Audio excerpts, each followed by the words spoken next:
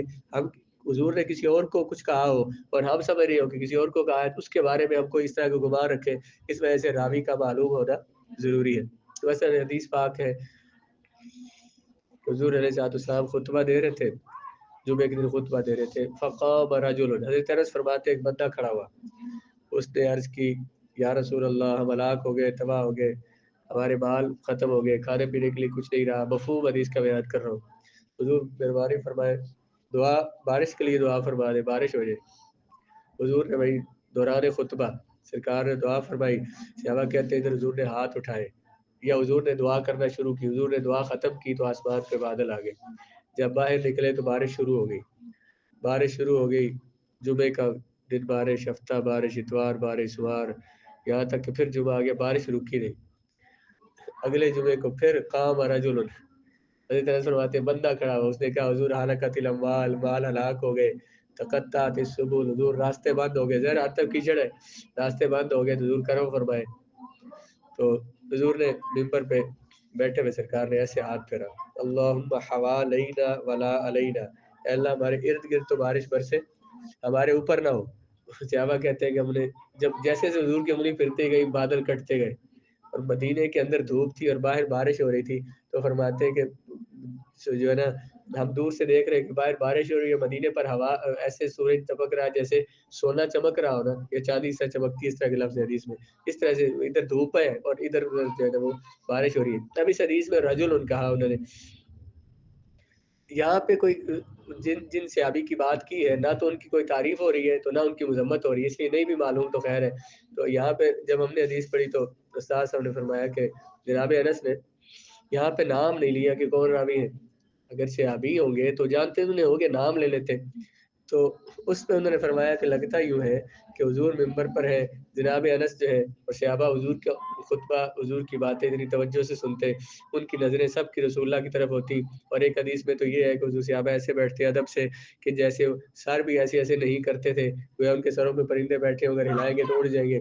تو صحابہ کرام جب حضور بات فرما رہے ہوتے، کچھ حضور تشریف فرما ہوتے، صحابہ کی نظر ادھر کہیں جاتی نہیں تھی، اس لیے جناب انس فرماتے ہیں ہم تو رسول اللہ کو دیکھتے ہیں جب حضور بات کرتے ہیں، تو ہمیں کیا پتہ کون تھا، بس اس نے بات کی، ہم نے بات بیان کر دی، باقی کسی اور کی طرف دیکھنا ہی نہیں، کیونکہ جو شیخ المحدثین جب موجود ہے، سید الانبیاء تشریف فرمایا، تو ان کے ہوتے ہوئے کسی طرف دیکھتے نہیں، اس لیے کہا رجل، ایک بندہ تھا، پتہ نہیں کون تھا، ہمارا مطلب ہے بات کرنے کی، ہم نے رسول اللہ کی شان بیان کرنی تھی، وہ بیان کر دی، بندہ کوئی بھی تھا۔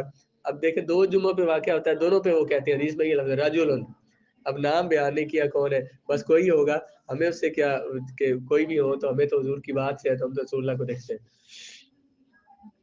اس لیے حدیث جو ہے نا، حدیث بیان کرتے ہوئے بہت سی باتیں اس طرح کی آتی ہیں، تو وہاں پہ پھر جو اساتذہ حدیث ہیں محدثین، انہیں پڑھاتے ہوئے دیکھیں تو پھر جو ہے نا کبھی حدیث کا سبق ہوتا ہے، اور جو ہے نا استاد بھی اور طلباء بھی، جو مختلف لوگوں کے پڑھانے کے انداز اپنے ہوتے ہیں، تو وہ آنکھوں سے آنسو جاری، اور میرا شریف استاد نے ترمذی شریف کا ترجمہ کیا، تو استاد وہاں پہ ترمذی شریف پڑھاتے بھی اور انہوں نے ترجمہ کیا، تو مجھے کورس تھا ایک ٹیچرز کا، تو تجوید کا، گرامر کا، تو وہاں پہ ہم گئے تھے، وہاں ان کی بیٹی وہ ٹیچر تھی، تو وہ پنڈی میں، تو وہ وہاں پہ آئی، تو سارے انہوں نے کہا کہ اپنے اپنے نا تعارف کروائیں، اور اپنے ایک استاد جو آپ کا پسندیدہ استاد، اس کی کوئی صفت بیان کریں۔ اس کلاس میں جتنے بندے بیٹھے ہوئے تھے، تو ان میں میرے علاوہ کوئی 8-10 بندے تھے. میں تو وہاں نہیں پڑھا ہوں لیکن ان میں 8-10 بندے تھے جو ان کے والد صاحب سے پڑھے ہوئے تھے. اور وہاں سینئر استاد ہیں, بہت بزرگ استاد, اور وہ یعنی پورے مدرسے کا جو ہے نظام وہ سنبھالتے ہیں. 800-900 بندہ ہو تو اسے بھی وہ ایک ڈانگ اٹھاتے ہیں تو سارے ان کے سامنے, بڑی بڑی داڑھی والے ان کے سامنے اس طرح کھڑے ہوتے ہیں. ان سب نے ان کا نام لیا. میرے پسندیدہ استاد علامہ عبدالرزاق صاحب ہیں جو بیرے شریف میں پڑھاتے ہیں. میں ایک ایک بات انہوں نے کہا تھا بتائیں, 1-2 باتیں انہوں نے بتائی تو انہوں نے کہا بس بات اگلے 5 بندوں نے نا ان کی بات بیان کی. جب وہ سنتی رہی, جب ان کی باری آئی نا تو انہوں نے کہا کہ میرے پسندیدہ استاد وہ ہیں جس کا ذکر ان سب نے کیا ہے تو وہ میرے والد ہیں. تو پھر انہوں نے کہا کہ مجھے ان کی یہ بات, بہت سی باتیں تو وہ ترمذی شریف کا ترجمہ کر رہے تھے تو وہ میں ان کے ساتھ ساتھ بیٹی ساتھ وہ بولتے تھے اور بیٹی لکھتی تھی. کہتے ہیں لکھتے ہوئے میں نے دیکھا کہ جب حدیث کا ترجمہ کرتے تھے تو آنکھوں سے آنسو جاری رہتے تھے اور لکھوا رہے ہوتے تھے. یعنی ذوق میں اور پیار میں ہم نے وہ ترجمہ کیا تو بیٹی کو انہیں لکھنے کا شرف حاصل تھا. وہ اس میں باقی سارے جو تھے وہ سارے اسکول ٹیچر تھے, کوئی پروفیسر تھے, تو میں پرائیویٹ تھا. ویسے مولوی صاحب گئے ہوئے تھے ادھر.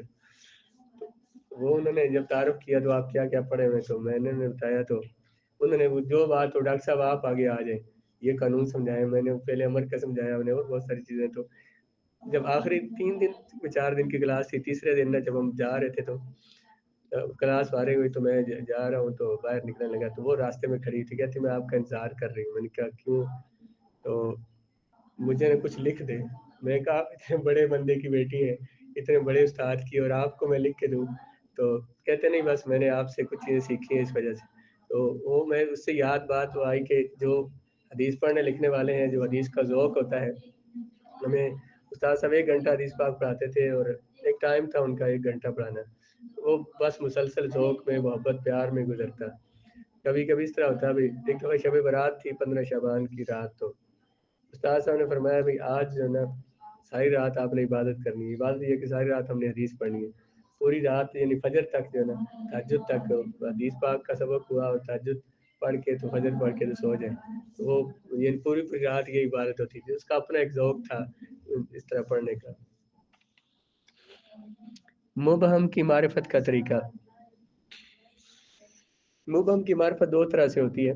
بعض دوسری روایات میں اس کا نام اور شخصیت ذکر ہوتا ہے, یعنی ایک راوی ایک جگہ مبہم ہے, کسی اور روایت میں اس راوی کا نام ذکر ہوتا ہے. دیکھیں آپ موطا شریف میں پڑھتے ہیں, آپ صحیح بخاری میں, مسلم میں دیکھیں گے ایک حدیث ہے, اس کو امام بخاری نے 4 سندوں کے ساتھ ذکر کیا, 5 سندوں کے ساتھ ذکر کیا. ایک سند میں اس راوی کا نام معلوم نہیں ہے, رجل ذکر کر دیا, اور اگلی سند میں, دوسری سند میں, کسی دوسری حدیث میں اس کا نام آ گیا. اس طرح اس مبہم راوی کی پہچان ہو جاتی ہے. اہل سیر کی صراحت میں سے ان میں سے اکثر کی معرفت ہوتی ہے. سیرت کے جو علماء ہیں, جو علماء محدثین جو ہے جنہوں نے صحابہ کی سیرت پہ کلام کیا ہے, تو وہ ان کی کتابیں پڑھنے سے اس مبہم راوی کی کبھی پہچان ہو جاتی ہے. اقسام یعنی ابہام کی قسمیں. ابہام کبھی زیادہ ہوتا ہے اور کبھی کم. اس میں زیادتی اور کمی کے اعتبار سے ابہام کو 4 قسموں میں تقسیم کیا جاتا ہے. بعض راوی مبہم ہوتے ہیں اور ان کے ناموں میں ابہام زیادہ ہوتا ہے اور بعض میں کم ہوتا ہے. مرد ہو یا عورت, جیسے حضرت عبداللہ ابن عباس سے مروی حدیث ہے, ان رجلا قال یا رسول اللہ الحج کل عام. حضرت عبداللہ ابن عباس نے فرمایا, جب حضور نے فرمایا نا کہ تم پر حج فرض کیا گیا ہے, تو ایک آدمی نے کہا کیا حضور ہر سال لازم ہے؟ یہ سوال کرنے والا یہاں پہ رجل ہے اس لفظ, تو وہ اتنا تو پتا ہے کہ رجل کسی مرد نے سوال کیا.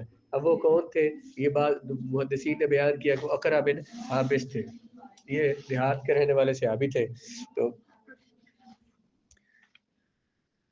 انہوں نے جب پوچھا نا کہ کیا ہر سال حج لازم ہے, تو سرکار خاموش رہے. 3 مرتبہ انہوں نے سوال کیا. حضور نے فرمایا اگر میں کہہ دوں کہ ہر سال لازم ہے تو پھر ہر سال کرنا پڑے گا, سب کو کرنا پڑتا. سرکار جو فرما دے تو وہ بات تو ظاہر ہے, حضور اشارے ہے, شریعت کے مالک اللہ تعالیٰ. حضور نے فرمایا اگر میں کہہ دیتا, فرمایا نہیں, وہ مسواک کی آپ نے حدیث نہیں پڑھی, لولا ان اشق علی امتی لامرتم بالسواک عند کل صلاۃ. اگر میں امت پر مشکل نہ سمجھتا تو ہر نماز پہ مسواک کو لازم کر دیتا. تو حضور فرما دیتے. تو کسی نے کہا نا کہ تمہارے منہ سے جو نکلی وہ بات ہو کے رہی, کہا جو دن کو یہ شب ہے, کہا جو شب کو یہ دن ہے تو دن ہو کے رہا، کہا جو دن کو یہ شب ہے تو رات ہو کے رہی، جو فرما دیں گے وہ ہو جائے گا۔ یعنی حضور نے فرمایا مولا علی کی نماز قضا ہو رہی ہے، رات شام ہو رہی ہے، تو دن ہو جائے تو دن ہو گیا، تو کہا شب کو یہ دن ہے، کہا جو دن کو یہ شب ہے تو رات ہو کے رہی۔ بیٹی یا بیٹا، اسی سے کسی نے کہا اخن کا لفظ بولا کہ مثلا راوی کا نام نہیں ذکر کیا، کہا کہ فلاں کے بھائی نے کہا، یا اختن فلاں کی بہن نے کہا، ابن الاخی فلاں کے بھتیجے نے کہا، فلاں کی بھتیجی نے کہا۔ تو جب سند یا متن میں مذکورہ الفاظ میں سے کسی لفظ کا ذکر مبہم طریقے سے ہو تو یہ بھی بہام ہے، اس کی بھی وضاحت چاہیے ہوتی ہے۔ جیسے ام عطیہ کی حدیث میں ہے کہ انہوں نے نبی کریم علیہ السلام کی بیٹی کو پانی اور بیری کے پتوں سے غسل دیا۔ اب لفظ کیا تھے حدیث میں؟ غسلت، انہوں نے حضور غسل دیا ابنۃ رسول اللہ، رسول اللہ کی صاحبزادی کو۔ اب حضور کی 4 صاحبزادیاں ہیں، تو ان میں سے کن کو انہوں نے غسل دیا؟ تو کہتے ہیں حدیث میں وہ لفظ مبہم تھا، اب محدثین نے بتا دیا کہ ان سے مراد یعنی وہ، جب کی وہ بات ہے تو اس زمانے میں یعنی سیرت کی کتابوں سے پتہ چلتا ہے کہ یہ سیدہ زینب رضی اللہ تعالیٰ عنہ ان کو غسل دیا انہوں نے۔ چچا یا پھوپھی، یعنی یہ بول رہے ہیں کہ جو حدیث میں مبہم لفظ ہوتے ہیں نا، وہ کون سے ہو سکتے ہیں؟ کبھی رجل کا مرد یا عورت کا لفظ ہوتا ہے، رجل یا امراتن، اب اس کی وضاحت نہیں کہ وہ رجل کون ہے۔ کبھی ابن اخن ہوتا ہے، اس کی وضاحت نہیں ہوتی۔